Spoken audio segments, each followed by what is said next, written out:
Good morning. I'm so glad you could be with me today as we get into God's Word together in the Unfolding the Word series.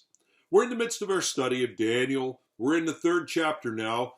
We began looking at a segment of the third chapter, verses 8 to 12, yesterday, and I want to continue in that today. I'm going to read those verses again to set the stage for us.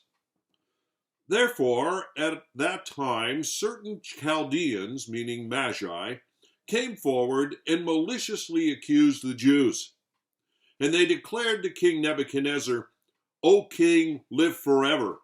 You, O king, have made a decree that every man who hears the sound of the horn, the pipe, the lyre, the trigon, the harp, the bagpipe, and every kind of music shall fall down and worship the golden image. And whoever does not fall down and worship shall be cast into a burning fiery furnace. Now there are certain Jews whom you have appointed over the affairs of the province of Babylon, namely Shadrach, Meshach, and Abednego. These men, O king, pay no attention to you. They do not serve your gods, nor do they worship the golden image that you have set up. Remember now, the picture in the third chapter is that Nebuchadnezzar has built this huge statue, the image, 90 feet tall statue sitting on some type of pedestal, probably 30, 40 feet in height before you even have the statue's height.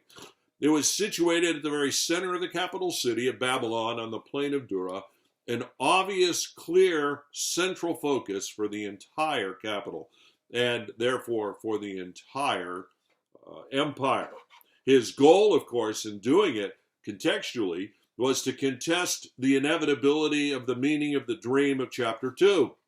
He believed he could, in fact, cause his future, and he was rejecting what God had said would be the unfolding of human history. He thought he could interfere with the Lord of history. He wanted to say, I'm the one really in charge. And when he did this with his people, he wanted more than a loyalty from them. He wanted their worship. They had to obey the command to worship his image or face a fiery death in the fiery furnaces, those huge brick curing kilns that were characteristic of that era. The outcome, of course, of all of this, as we've seen, is that essentially everybody aligned with the king's command, at least externally, going through the motions. All except three people, Jews, Shadrach, Meshach, and Abednego. Now, as I've mentioned several times, Daniel is not mentioned in chapter 3, which the clear meaning of that is that he is away in other parts of the empire serving the king, and during this particular point in time, he was gone. I think purposely so, because the king didn't want him around when he was building the image. Because remember, it was Daniel who interpreted the dream and would have immediately understood what was happening. Well, at any rate, we began yesterday looking at these verses I read to you today and discovering the reasons behind this malicious accusation that the ungrateful Magi were making, hoping to get rid of Shadrach, Meshach, and Abednego. Now let's look at their accusation a bit further today. They essentially came before King Nebuchadnezzar and presented a threefold accusation. First of all, they said, these Jews, Shadrach, Meshach, and Abednego, verse 12, pay no attention to you. In other words, these three that you've elevated to this dominant role in the administration of the central province of Babylon, they ignore your rules and your laws. And by implication, by saying that, he was also saying that Shadrach, Meshach, and Abednego disrespect you and disrespect your position.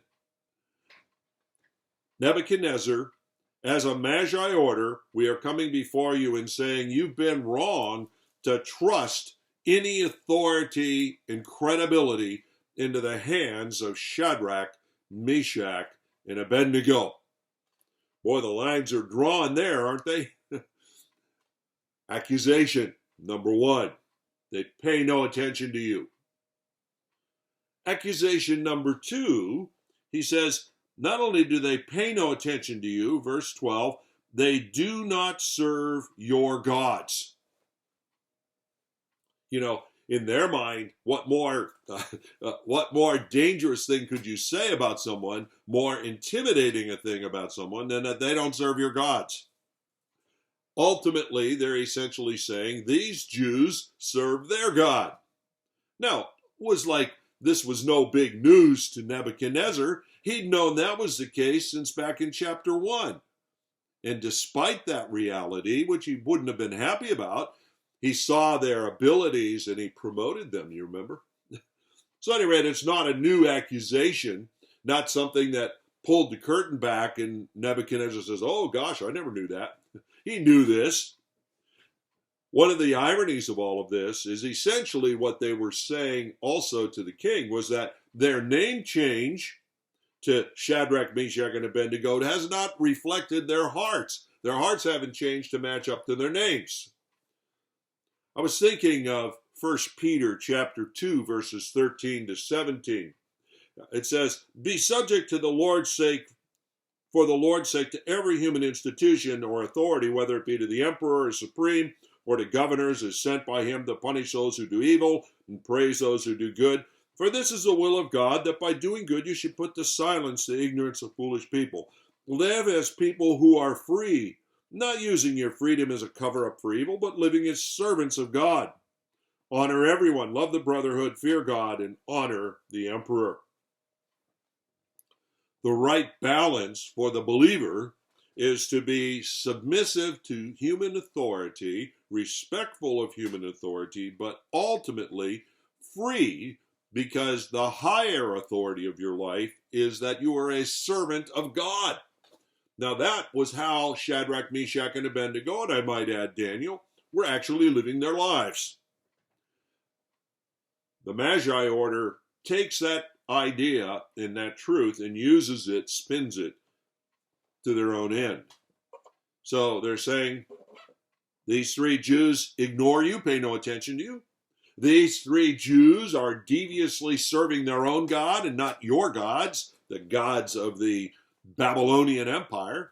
By the way, Nebuchadnezzar wasn't either. He wouldn't have commanded worship of himself. Finally, their ultimate accusation, because it was tied to the death sentence threat that Nebuchadnezzar had made, he said, these Jews do not worship the golden image that you've set up. They are not bowing before your image. They are only worshiping their God.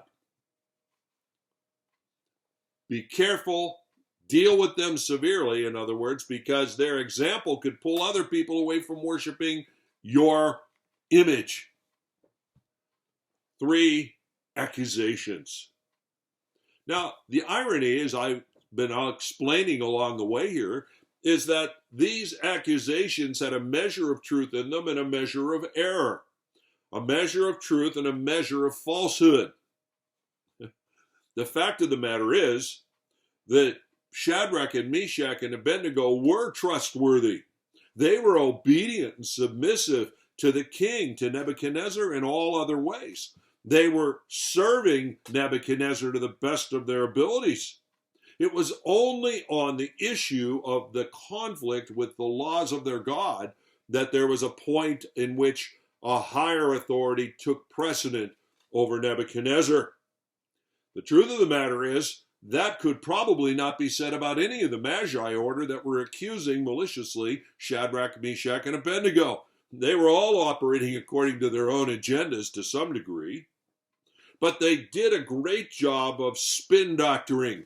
Do you know that idea that we have in the current world where people take things and spin them to mean things they don't really mean?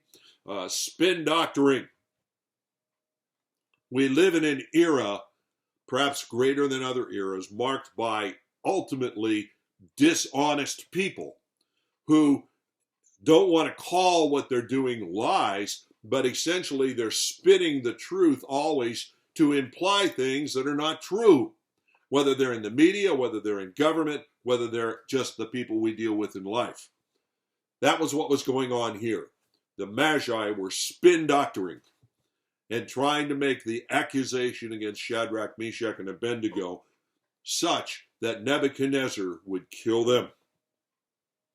By the way, almost always, when accusations are made against the faithful believer by those in authority, the accusations always are spin doctored.